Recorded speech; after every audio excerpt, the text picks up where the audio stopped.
Today, we are going deep into one of the most misunderstood subjects in family preparedness: how to build a complete network of strategically positioned resupply caches along your planned bug-out routes. This is not going to be a 5-minute list of items to throw into a plastic bucket. This is not about randomly burying supplies in the woods and hoping you remember where you put them. This is a complete system built around lawful access, realistic family movement, medical needs, water security, seasonal conditions, redundancy, maintenance, and the possibility that one or more parts of your plan will fail. In Part 1, we are going to cover the foundation of the entire system, what a route cache can and cannot accomplish, the different levels of caches, route planning, realistic family travel distances, food calculations, water security, and medical continuity. In Part 2, we will continue with clothing, shelter, tools, communications, container selection, lawful site installation, commercial storage options, family access procedures, maintenance, failure scenarios, and a 30-day implementation plan. This is one of the most detailed suburban route cache planning modules I have produced. The objective is not to collect more equipment. The objective is to build a system your family can actually execute during a real emergency. Before we go any further, we need to establish one non-negotiable rule. Everything discussed in this module assumes that you own the property, have documented permission from the property owner, or are using a lawful commercial storage arrangement. Do not bury supplies, alter vegetation, dig holes, conceal containers, or leave property in parks, forest preserves, utility easements, railroad property, road rights-of-way, public trails, drainage areas, government land, or private property that you do not own or have permission to use. Calling 811 to have underground utilities located does not give you permission to dig. It only helps identify participating underground utility lines before an authorized excavation. You still need the legal right to access and alter the property. You must also comply with local environmental rules, zoning requirements, lease agreements, firearm laws, hazardous material restrictions, and any other regulations that apply to the supplies you intend to store. The system must be lawful, ethical, and sustainable from the beginning. With that foundation established, let us look at the big picture. Suburban families possess some meaningful preparedness advantages. You may have a garage, basement, storage area, vehicle, fenced yard, nearby relatives, access to several roads, and a reasonable selection of routes leading away from densely populated areas. You may live close enough to rural communities, farms, smaller towns, or trusted family properties that a destination can be reached within 1 or 2 days under normal driving conditions. At the same time, suburban environments create serious vulnerabilities. Population density is higher than it first appears. Roads can become blocked quickly. Major intersections, bridges, rail crossings, construction zones, school zones, shopping areas, interstate ramps, and river crossings can become choke points. Many suburban homes depend completely on municipal water, electricity, natural gas, internet service, electronic payments, refrigeration, and regular deliveries. Neighbors are close. Outdoor activity is visible. Homeowners associations may restrict sheds, exterior tanks, generators, fencing, trailers, and other preparedness infrastructure.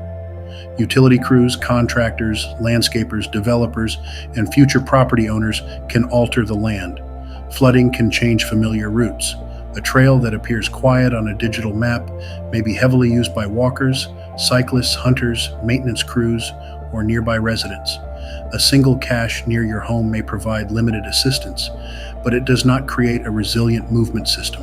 A properly designed network may include several different forms of resupply: a small emergency cache on property you control, a vehicle resupply module, a trusted family member's property along the route, a lawful rural destination cache, a commercial storage unit used strictly according to its lease, a supply agreement with a friend, farm owner, church, retreat property, campground, workshop, or other authorized location. The strongest system does not depend on one container, one route, one vehicle, one building, one person, or one destination. It creates layers. A route cache can replace consumed supplies. It can provide dry clothing after exposure to rain or snow. It can replenish batteries, food, water containers, hygiene supplies, foot care materials, and basic medical items. It can hold printed route information, emergency contact information, and supplies that would otherwise make the original bug-out bags too heavy. It can support a family delayed by injury, weather, road closures, vehicle failure, or an unexpected overnight stop. It can reduce the temptation to scavenge, enter unfamiliar buildings, approach strangers, or abandon a route because food and water have run low. But a cache is not a guarantee. A property may be sold, a container may leak, a storm may flood the area, animals may damage the site, a commercial facility may lose power or restrict access, a road may close, a family member may forget a code or lose a key. Construction may make the location unreachable. Someone may discover or remove the supplies. The contents may be damaged by heat, cold, moisture, insects, rodents, corrosion, or expiration. That is why a cache should never replace what you carry on your body. Every family member who is physically able should retain essential survival items, identification, critical medication, basic water capacity, emergency calories, weather protection, and communication information. Your route cache is a supplement to the carried system. It is not the entire system. Before choosing containers or supplies, divide the network into 3 categories. Level 1. Micro resupply cache. A micro cache is small and focused. Its purpose is to replenish supplies that are likely to be consumed during movement. A micro cache might contain ready-to-eat food, electrolyte packets, sealed water or empty collapsible water containers, socks, foot care supplies, batteries, a headlamp, basic hygiene supplies, weather protection, a small first aid module, a printed route update. The micro cache is not expected to support the family for 3 complete days. It extends what the family is already carrying. Level 2. Overnight or delay. Cache. An overnight cache supports a delayed movement, vehicle failure, route closure, injury, or emergency stop. It may contain additional food, an immediate water reserve, water treatment equipment, a tarp or other lawful shelter material, ground insulation, dry clothing, rain protection, seasonal warming or cooling supplies. A more complete medical module, sanitation supplies, a compact cooking system where lawful and appropriate. This cache is designed around one night or an extended delay. Level 3, Destination Resupply Cache. The destination cache is the large reserve. It may be located at a trusted family property, retreat, lawful commercial unit, farm, workshop, cabin, or other authorized location. It can hold larger and heavier supplies, bulk food, additional water containers, cooking equipment, bedding, seasonal clothing, tools, sanitation supplies, medical support equipment, spare footwear, repair materials, communication equipment, replacement batteries, lighting, family records, pet supplies. The destination cache is where bulk staples such as rice, beans, cooking oil, larger water containers, and heavier equipment make the most sense. Do not treat all 3 cache types as though they have the same mission. That is how people create containers that are too heavy, too complicated, and poorly matched to the actual route. Route planning is the foundation. Set aside enough time to do it correctly. Begin at a table with printed regional road maps, topographic maps, flood maps, and an offline mapping program. Digital tools are valuable, but they should be backed by printed information. Electronics fail, batteries die, phones break, networks become overloaded, applications change, accounts get locked. A route stored only on a phone is not a complete plan. Develop at least 3 routes. The primary route should be the most practical, lawful route under expected conditions. The alternate route should avoid the major choke points found on the primary route. The emergency route should account for major flooding, civil disturbance, bridge closures, wildfire, hazardous material incidents, extreme weather, or a disabled vehicle. Do not assume that the shortest route is the safest. For each route, record total mileage, expected travel time by vehicle, expected travel time on foot, major intersections, bridges, rail crossings, flood-prone areas, industrial corridors, areas of heavy traffic, construction zones, water crossings, areas without shade, areas exposed to severe wind, reliable shelter locations, public safety facilities, hospitals and urgent care facilities, lawful overnight locations, trusted contacts, potential resupply properties, water sources, known seasonal hazards, cell service gaps, areas where the route becomes inaccessible to someone with limited mobility. Now conduct a ground truth inspection. Drive the route during daylight. Drive it at night. Where lawful and safe, walk representative sections while carrying a realistic load. Observe traffic, lighting, noise, pedestrian activity, road shoulders, fencing, drainage, construction, dogs, locked gates, dead ends, and seasonal changes. A route that looks ideal on a screen may pass through private property, terminate at a locked gate, cross a dangerous drainage channel, or run beside a heavily used recreational area. Document changes with notes rather than posting them online.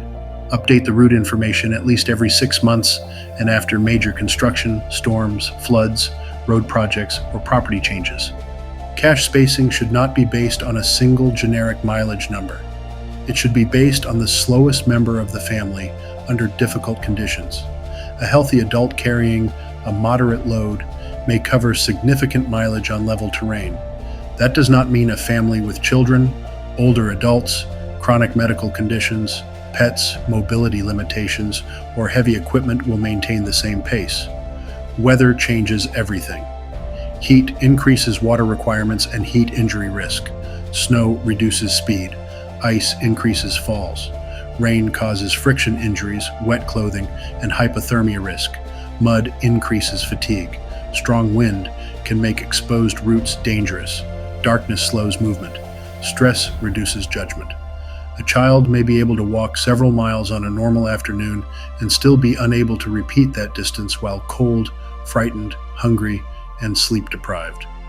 From a medical standpoint, dehydration, blisters, medication interruption, cold exposure, heat illness, exhaustion, and musculoskeletal injuries are more likely to stop an ordinary family movement than the dramatic threats commonly featured in survival entertainment. Test the route with realistic equipment. Do not begin with the maximum distance. Start with a controlled walk. Record how far the family travels before the first significant problem appears. Check feet. Check hydration. Check shoulder and hip discomfort. Check whether the children remain cooperative. Check whether the load distribution is realistic. Check whether anyone is developing shortness of breath, dizziness, weakness, confusion, chest pain, severe joint pain, or other concerning symptoms. The result of that test, not an arbitrary number from the internet, should guide cache spacing. For many families, a cache every 8 to 15 miles on a walking route may be more realistic than assuming everyone can move 15 to 20 miles every day. Vehicle-oriented resupply points can be spaced farther apart, but only when the plan accounts for fuel, traffic, road closures, mechanical failure, and the possibility of abandoning the vehicle. Food planning begins with mathematics. If you estimate 3,200 calories per adult per day during sustained physical activity, one adult requires approximately 9,600 calories for 72 hours. Two adults require approximately 19,200 calories. Three adults require approximately 28,800 calories.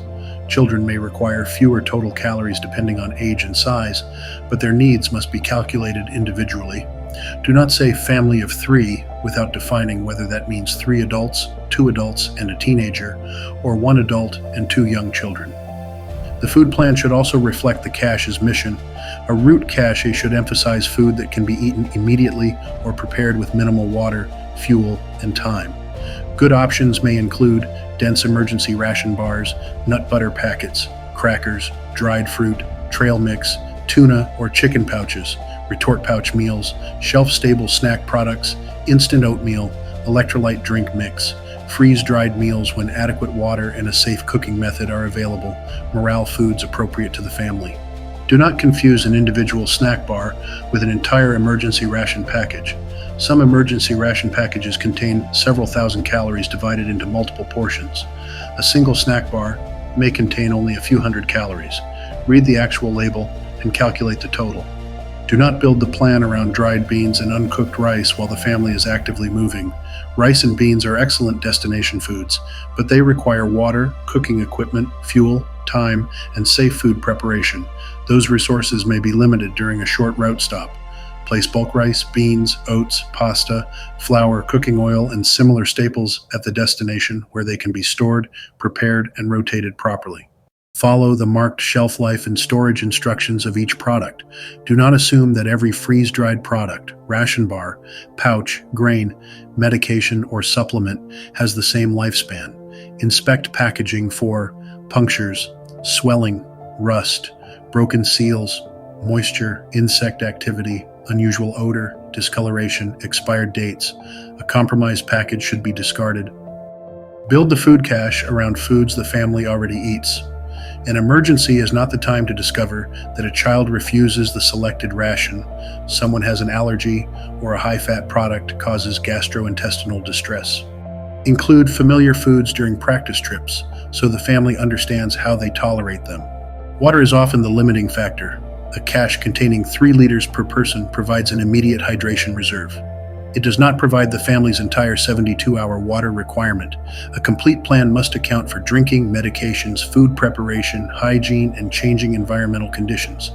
Water needs increase with heat, humidity, physical activity, pregnancy, breastfeeding, fever, vomiting, diarrhea, certain medications, chronic medical conditions. Do not assume that every creek, pond, drainage ditch, or mapped water feature will be usable. The source may be dry, frozen, flooded, contaminated by sewage, affected by agricultural runoff, or polluted by fuel and industrial chemicals.